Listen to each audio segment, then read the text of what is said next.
Who was your favorite Golden Girl? She put the gold into the Golden Girls. I'm almost sure that I don't have to ask this, but you are aware that toilet water comes in a bottle.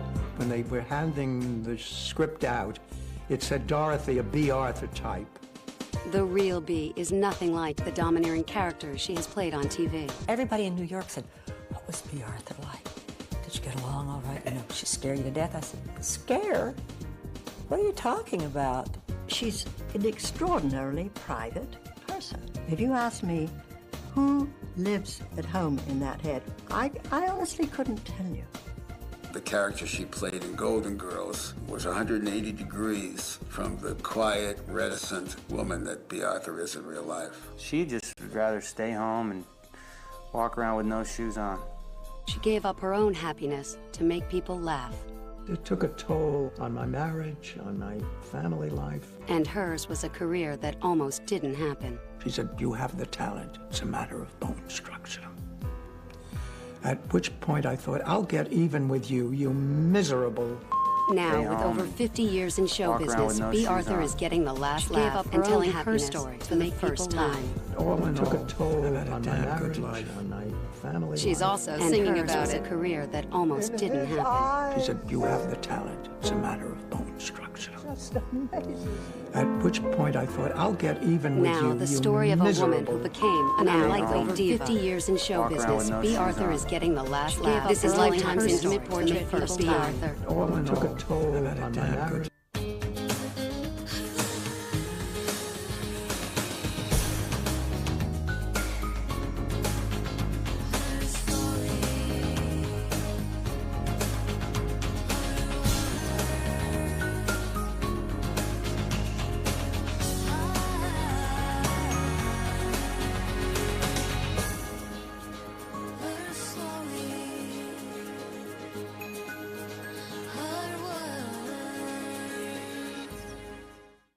I think I can handle this relationship with Dirk. I'm going out with him Saturday night. Was there ever any doubt? Momentarily. This is strictly off the record, but Dirk's nearly 5 years younger than I am.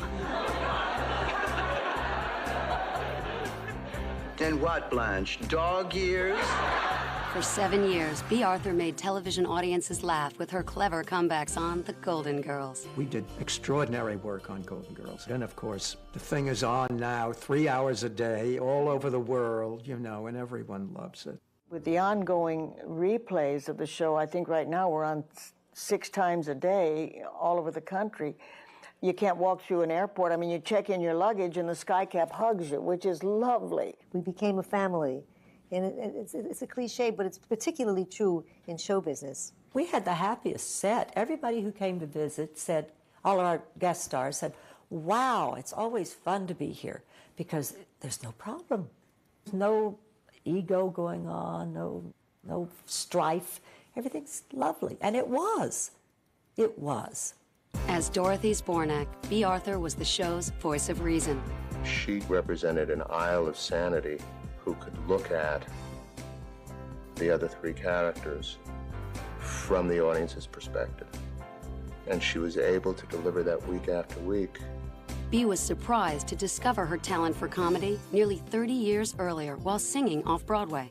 At the time, I still took myself very seriously, but I had a song by myself. It was called the Barbara Song.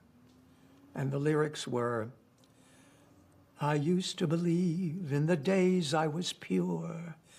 And the audience started laughing, and they wouldn't stop. And I thought, wait a minute. And then I thought, yeah, of course, that's funny. I was doing it from the heart. And I suddenly realized, now I know what comedy is. It was such a revelation. It was like comedy is being terribly serious. But Bea already knew this from her childhood. As an awkward young girl, she often hid behind her wild sense of humor. I think I was as tall at age 12 as I am now. And so I was the class clown. Bea Arthur was born Bernice Frankel to parents Philip and Rebecca Frankel in New York City. the year I shall forget about. When the Depression hit, the family, including 4-year-old Bernice and her baby sister Kay, moved to the small Eastern Shore town of Cambridge, Maryland. I got rid of my real name, which I hated, because a lot of boys in town were named Bernice also, except it was spelled B-U-R-N-I-C-E. And in Cambridge, Maryland, it was pronounced Bernice. Bee's father owned a well-known clothing store, but the Frankels stood out as one of the few Jewish families in the small seaside town. It was a beautiful place to grow up, but it was very barren creatively, really. Shy, sensitive, and an oddity among her classmates, Bee found an escape in performing. Mostly I played boys' parts because I was so tall.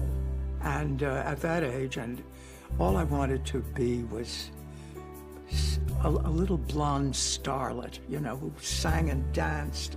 But Bee faced a few setbacks along the way. At the age of 16, she became seriously ill. I had some kind of blood problem. My blood wouldn't clot. It was very difficult for me, so I ended up going to boarding school for the last 2 years of high school. Eventually, everything was restored. Everything was fine. After high school, Bee wanted to get out of Cambridge. To do so, she decided to put acting aside for a more practical profession. I liked chemistry, so I thought I will be a medical technician. And I spent a year at a place called the Franklin Institute in Philadelphia and became a licensed medical technician. I interned at our local hospital for a summer. And then I thought, I'm not happy running urines. I really am not. I mean, this is fine, but I want to be a star. I want to be a little blonde starlet. That's what I really want to be. Bee auditioned for the well-known dramatic workshop at the New School in New York City. I finally talked my folks into it. I really want to pursue this. I really want to pursue it. Bee had no problem adjusting to city life. It was quite wonderful, and it was my first time really in New York at a cold water flat, for which I paid $15 a month, with a toilet out in the hall and a bathtub in the kitchen next to a sink. And it was the most exciting time of my life, because there I was in New York. It was during her drama school days that Bee married a young playwright named Robert Allen Arthur. Arthur later became one of the great writers of the golden age of television. But his marriage to Bee didn't stand the test of time. I think a lot of it had to do with, again, getting out of the Eastern Shore of Maryland and not really knowing what I wanted. And then, of course, when I realized, no, I want a career and I want to be a starlet, and nothing is going to stand in my way. Divorced and determined to make it in New York, Bee kept up her training and found her height and voice were assets in classical theater. I was this tall lady with enormous breasts and a very deep voice. And Erwin Piscator cast me in all of these classical roles. I mean, I didn't know my ass, you know. I really wasn't talented. I declaimed a lot, and I looked quite stunning, you know, standing there with everything and the voice. Bee wasn't as lucky on Broadway. You know, then I decided, well, what the hell? I had a very low, sexy voice. I thought, I'll start singing. One of Bee's first jobs was singing at a nightclub called the Blue Angel. I sang the song, but then I was so uptight, I didn't even know enough to say, you know, thank you, ladies and gentlemen. And for my next number, you know, I would just kind of stand there until I heard the introduction to the next number. It wasn't long before the owner of the club fired Bee. He said to me, you know, Bee, you're so tall and imposing and obviously in charge that nobody is going to believe you when you talk about, you know, your man done left you and you're going to throw yourself in the ocean. He said, they won't believe that. He said, you know, you really should try your hand at comedy. In 1947, Bee and some of her dramatic workshop classmates formed their own off-Broadway theater company. One of those classmates was a talented actor named Gene Saks. He used to do comedy things, and he could do voices, and I just thought, and he had everybody laughing, and I thought, God, how talented and how wonderful. A romance soon developed. Bea and Gene married in 1950. We were living together, but he didn't tell his folks. And so he said that we had to get married, or he was moving out. So I said, okay.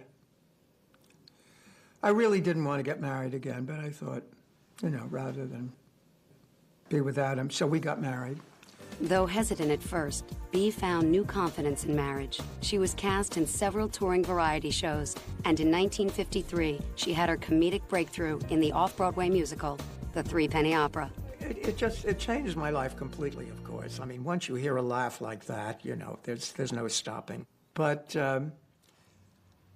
since then, I love playing comedy.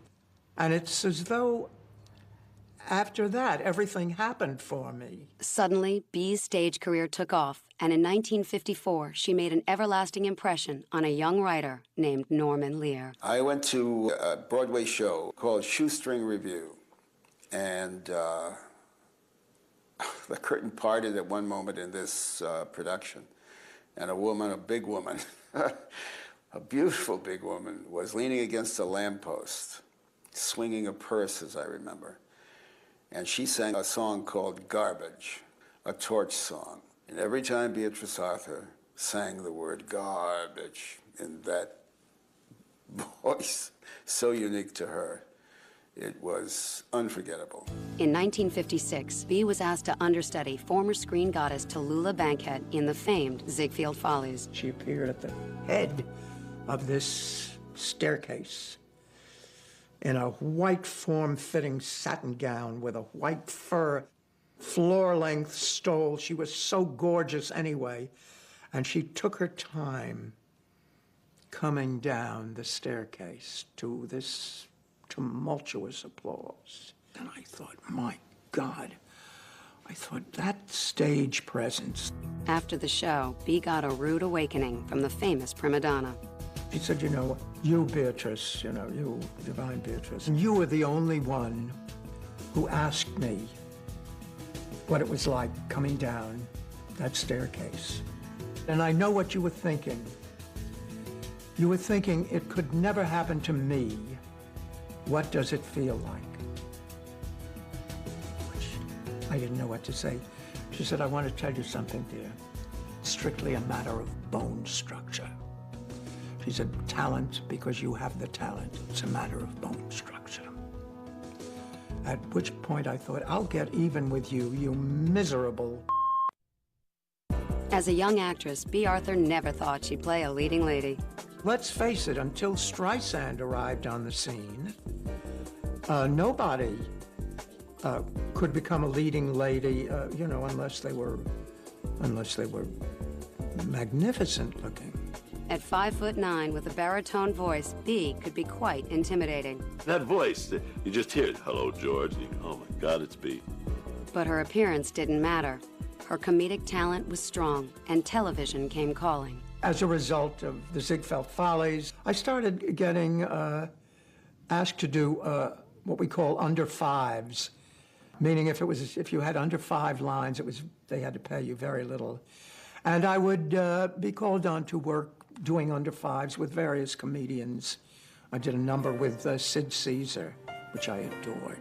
In 1959, Norman Lear called Bea to be a regular on The George Gobel Show. George Gobel was one of the great successes of television in the 1950s. Norman was out here in L.A. Doing that, and he called me and asked me, told me that he had seen me in Shoestring Review, if I'd like to come out. Well, of course, I mean, anything. I mean, we had no money, we had no jobs, and came out, and I was a regular on it. But we only did 3 or 4 shows, and then the thing ended. When the show ended, Bea and her husband Gene Saks returned to New York, but her relationship with Norman was just beginning. Norman and I just became very, very close friends. Back in New York, Gene found substantial success as a Broadway director, and Bea decided to turn her focus toward family matters. It was during this time that the couple had 2 sons, Matthew, born in 1961, followed by Daniel 2 years later. She was always an affectionate mom growing up. She was always hugging us and holding us and caressing us and running her fingers through our hair. Bea was a very, very loving mother. She was a very involved mother. She was terribly interested in her boys. When we were little, you know, my mom was always emotional. It didn't take much to get her to cry out of happiness or sadness or whatever. It was a happy time for the family who divided its weeks between a Manhattan apartment and a country house in upstate New York. She loved the country, you know, she loved us kids having the swimming pool and, you know, the dogs having free rein and being able to run everywhere. We were just a regular family, so we thought, you know, and we really were. There were great times when we were little.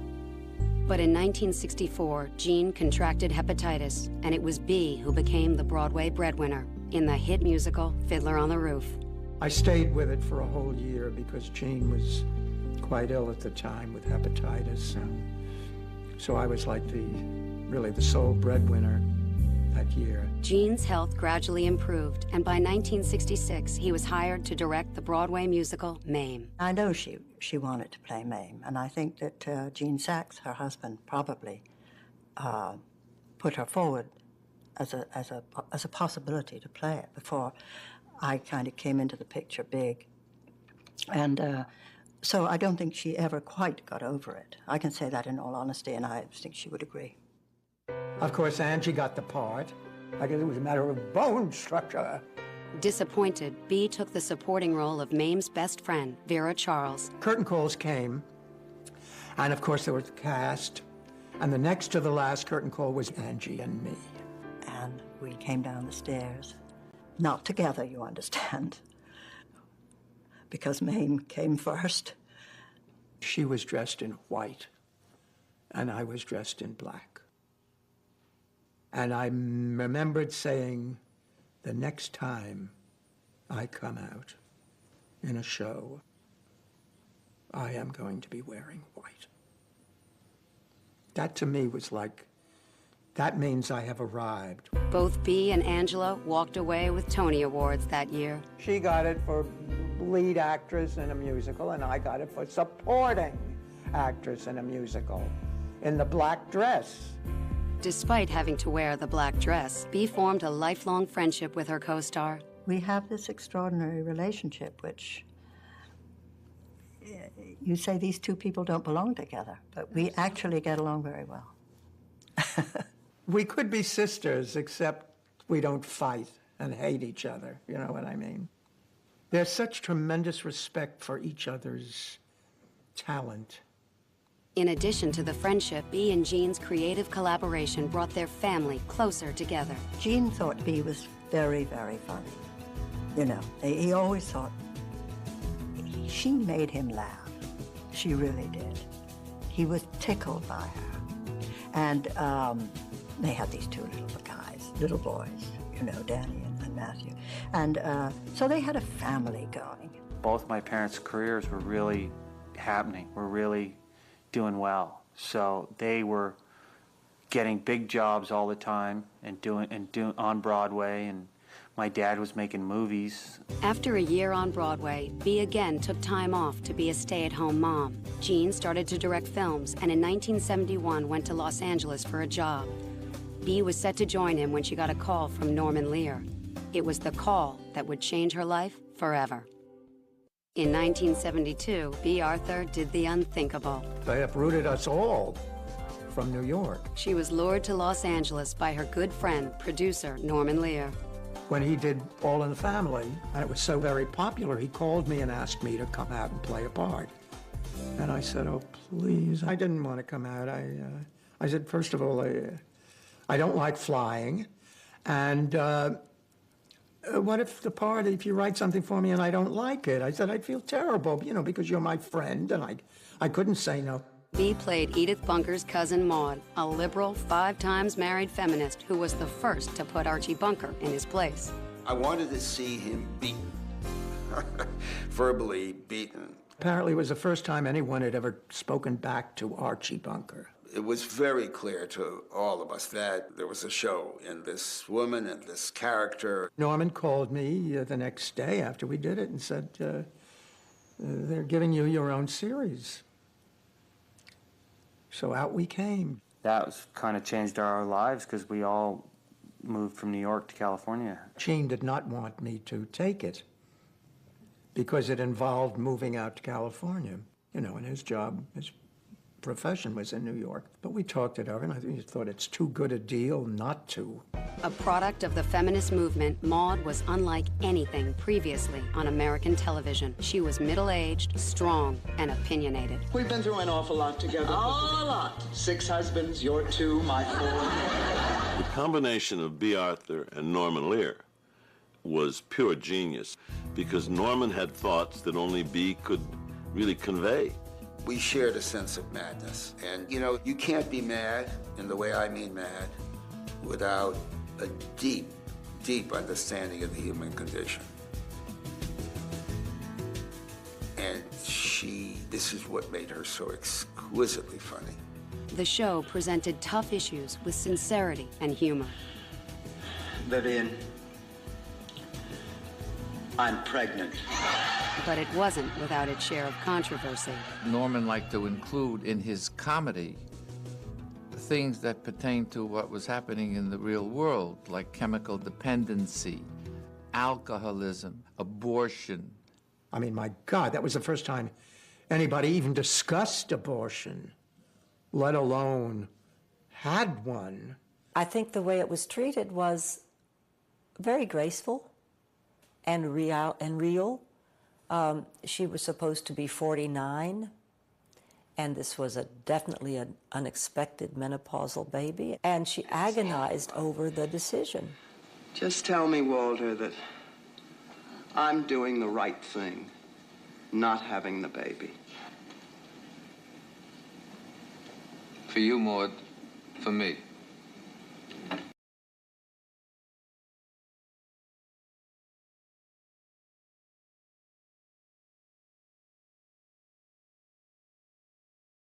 In the privacy of our own lives, you're doing the right thing. I love you, Walter Finley. Of course, we got a lot of mail. We got a hell of a lot of mail. And, but I never felt threatened. The controversial episode made B an unwitting hero for the cause. They thought of me as Joan of Arc, and I wasn't that at all. I really wasn't that at all. I mean, I never went around getting people to sign petitions. B, the person, was vastly different from Maude. B is somebody who needs a lot of support. There's no question about it. She comes on, you know, very strong, but actually, as a person, she's quite a gentle soul, you know. Her sort of sensitivity and vulnerability generally it didn't show. It wasn't a part of what was needed from Maude, so it wasn't there. But it's very much there in person. This was particularly true when it came to Jean. It was quite amazing, the difference between the way she treated her husband and the way Maude treated her husband. God'll get you for that one. Because Maude was, you know, very strident and very in charge and assertive. And B was very placating and very sweet and soft-spoken to Jean. And very, you know, you could see that something was wrong in the balance.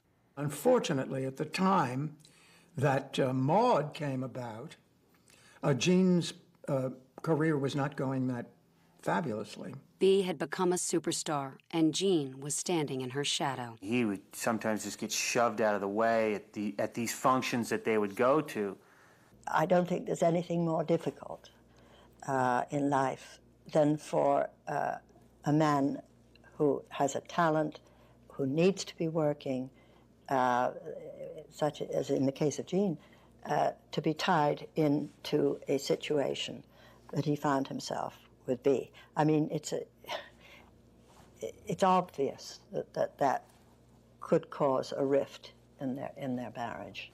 Definitely, my dad still admits that, yeah, it was, he didn't like all that attention that she was getting. In Fallen Angel, all of my clothes were done by Chanel. She said to me, Cherie. She always used to call me Cherie. Oh, driver, right here. Now, right up ahead. To make matters worse, Jean directed Bee in the film version of Mame in 1976. Cherie, she said, clothes not only make the woman, clothes make the world. Oh, she's brilliant. Sell her own mother, but brilliant. The movie bombed, and while Bee's career was left intact, Jean's suffered. For him, it was very unsettling, very unsettling. And he missed New York. I mean, he felt that's where his muse is, Bee struggled to save the marriage which had come to mean the world to her. The essence of the relationship was tremendous respect for talent and also having a wonderful husband and father, which he is, and was. But it's so intercut by career. It seemed like the careers were pulling them apart geographically. Bee and Jean divorced in 1979, and Jean went on to huge success as a Broadway and film director. Bee's career continued to flourish. During Maude's 7-year run, she received 5 Emmy nominations and 1 win. I just want to say that, yes, I was prepared. I suddenly realized what Maude means to me, and I just want to thank everybody, and I love all of you, and I love you. But victory was bittersweet. It took a toll on my marriage, on my family life. I wish I had been around more. I wish I had spent more time with the kids. But, oh, God, it was so rewarding. After 7 successful years as the star of Maude, Bea Arthur decided it was time to move on. Norman and the network wanted to continue the show, but I thought, we've done 6 years, and we've done such terrific work. We're not going to do it any better. So let's leave it. Let's drop it and leave, on a real high. After 7 years on the hit show Maude, Bea Arthur was making guest appearances and looking for work. This year, the producers promised that my participation would be short and dignified. We were doing the American Comedy Awards. And on one of the first American Comedy Awards, we got Bea to come in and do an introduction. And she became like a vital part of the success of the American Comedy Awards. And every year we came up with something that was, more and more unbelievable.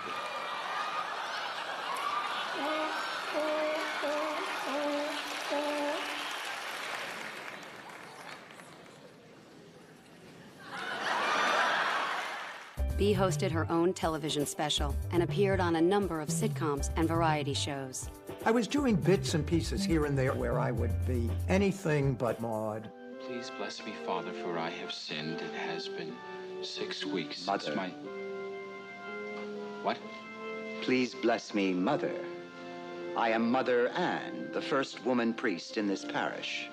After another go at series television in 1983 and a brief return to Broadway, Bea got a surprising call. An agent that I had at William Morris called me and said, what is this? I hear you're doing a new series. And I said, no, what are you talking about? He said, yes, it's something called Golden Girls. I said, never heard of it. But I finally realized later, it was when they were handing the script out, it said Dorothy, a Bea Arthur type. The Golden Girls was about the lives and loves of 4 women of a certain age living in a Florida retirement community. We don't see women of a certain age unless they're playing an adult's mother. They're characters, but they're not front and center. Honestly, Sophia, to hear you tell it, you'd think all we do is fight. Hey, I didn't say all we do is fight. We also talk about sex. The producers needed to find 4 older actresses who could pull off the show's racy humor. The man of Blanche's boudoir. It's a calendar. Each month has the picture of a man who's brought some special joy into my life. I read Blanche, and he said, thank you very much, and I went home, and the next thing I know, I've been called in to come in again, and so is Betty White. And they liked it. So now they'd already hired Estelle Getty to play Sophia. The only part left to cast was the practical-minded Dorothy Spornak. I think we heard in the creation of this, we heard Bee's voice. Oh, Blanche, oh, honey, this is so thoughtful. Whoa! They want Bea Arthur, and Bea Arthur wants no part of it. Head writer Susan Harris also championed Bea. Ironically, it was Harris who had written the controversial abortion episode of Maude years earlier. I get a call from Susan Harris. She said, Rue, can you help us? Can you call Bea and tell her what she's missing out on? And this is wonderful. And I said, I've been wanting to work with her again ever since Maude. It's already been, 5 or 6 years. And I said, I've always wanted to work. Yes, I will. Bea read the script. The rest is history. I was so taken with the script and the writing that it didn't even dawn on me that we were all elderly women. It was the best script. It was just a wonderful script. And we were so excited about how good it was and the fact that they sent it to us. The Golden Girls set a new standard for the over 50 set. The show's 4 female leads were empowered, emotional, and were still getting a piece of the action. Well, I just want to be svelte for Barry. Barry Glick is very important to you. Barry was the man that I wanted to be the first. First where? On Mars, Rose. Everybody loved it. They stood up and cheered. I mean, we knew. It was obvious. What wasn't obvious was that at home, Bea was having a difficult time caring for her elderly mother. My father had died a number of years before I came out to do Maude. And so she came out, was living independently here. But toward the end, and by the year that I started Golden Girls, she was almost totally blind and almost totally deaf. She finally decided she would come out and stay with me. She really didn't want to live. I got the feeling, although Bea never talked about it to me, that there was a great sadness there. Great sadness. It was a pretty rough year. Pretty rough year. A lot of drinking and carrying on.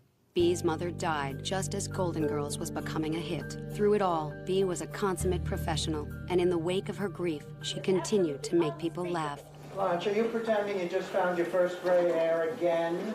The show won its share of accolades over its 7-year run. In 1988, the Golden Girls swept the Emmy nominations. And the winner is Beatrice Arthur, the Golden Girl. But it was Bea who took home the award. Working with the three ladies is, as I said earlier, there's not a dud in the crowd. You know what I mean? It's beautiful. They say we're young and we don't know. We won't find out until we grow. I don't know if all that's true, but you got me, and baby, I got you. One of my very favorite Golden Girls where Estelle had entered us in a mother-daughter beauty contest at Shady Pines. And for the talent section, we played Sonny and Cher. Babe. I got you, babe. I got you, babe. The Golden Girls ran for 7 successful seasons. For the first 5 years, we were never out of the top 10. And that's a lovely feeling. We became a family. And it's a cliche, but it's true. It's particularly true in show business, because you get the innermost part of somebody if you're with them 5 days a week and for hours on end and just interfacing with each other. But again, Bea felt like it was time to leave on top and move on. We did extraordinary work on Golden Girls. And so after 7 years, I had signed for the last 2 years. I thought, it really is time to leave. We've done it. We've done it. We can't top this. And I know I did the right thing. Our ratings were on top and on top and on top for the longest time. It was a wonderful experience for me and a wonderful experience for Betty White. Bea was never quite happy never quite happy. So that after 6 years, I wasn't even sure she'd come back for the 7th. She did, luckily. But then she said adios. She didn't want any more to do with this. I think that's sort of admirable in a lot of ways, you know, to not hang on to something and ride it into the ground, but step off at the top like that. The network attempted to continue the show with Bee's 3 co-stars and a new title, The Golden Palace. But without Bee, the show didn't have the same magic. I think we were all just tired, and I wish we had all had Bee's good sense to go out on top gracefully and not listen to the needs of other people whose motives might not have been as pure. After I left Golden Girls, I thought, I don't know what I want to do. I really don't. I haven't the faintest idea what I wanted to do. Throughout the 1990s, Bee enjoyed a semi-retirement and limited her work to a few plays and television guest spots. I worked in so many areas. I mean, I used to get quite a laugh when I said the only things I haven't done are rodeo and porno. In 2000, she played a whacked-out babysitter on the offbeat comedy Malcolm in the Middle. Playing with my imaginary friend, Reese hit me because he said I shouldn't talk to myself. Well, Reese is a horrid little boy. I mean, there's nothing wrong with having an imaginary friend. I talk to my Harold all the time. You do? Of course. He's here right now. Would you like a cookie? Sure. No. He's over there. The performance brought Bee her 11th Emmy nomination and secured her status as television gold. But what I didn't want to do was another, series, because it takes too much out of me. Since her failed nightclub days, Bee had always dreamed of doing a one-woman show. She said to me during Maude, I don't really want to act. I want to sing in front of an orchestra. That's what I want to do. So she's been sort of stifling this desire, and she's been doing acting. I said to her then, I said, you just have to do a show where you can show all the different sides of you. I figured, why the hell not? Rather than wait around, so I don't want to do a series, and rather than wait around for another fabulous role, like Gypsy or something, that let's do something on our own. So Billy and I, over a number of years, put together a one-woman show. She enlisted the help of her good friend Billy Goldenberg, and together they created a show of songs and stories from Bee's life. When she sang, she was so moving, and it was so what you don't think she would sing. My height, just average. My weight, just average. And my IQ is like you'd estimate, just average. Now, with this one-woman show, she got to do a little bit of narration and tell some jokes, a couple of really raunchy ones by my standards, and do some songs throughout her career. Through song, Bee has shared stories about her early days as a struggling actress in New York and her rise to television stardom. I think we hit 32 cities in a year. But then we went to Broadway, and it was wonderful, wonderful. It's amazing when you think, oh yeah, Mom's a great singer. I forgot, she doesn't only make good sandwiches. She makes whole auditoriums of people stand up and applaud. When not receiving standing ovations, Bee is happily spending time with her family, which now includes a baby granddaughter. Oh, she loves being a grandmother. She loves Kira. She comes over every 2 weeks to see the progress. Also considered part of the family are Bee's 2 Dobermans, Emma and Alvin. Since we were little, we've always had dogs, we've always had animals.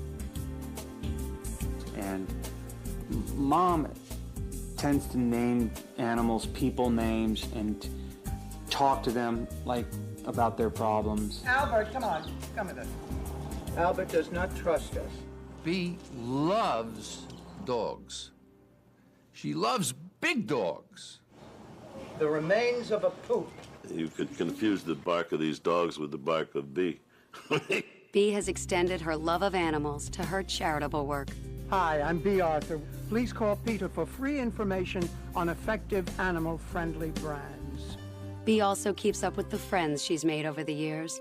I don't have the words to express how much I love that woman and how much she has given me, because in addition to making a very successful show, which she and that great company made, she personally has caused me to laugh as I've never laughed at anyone ever before.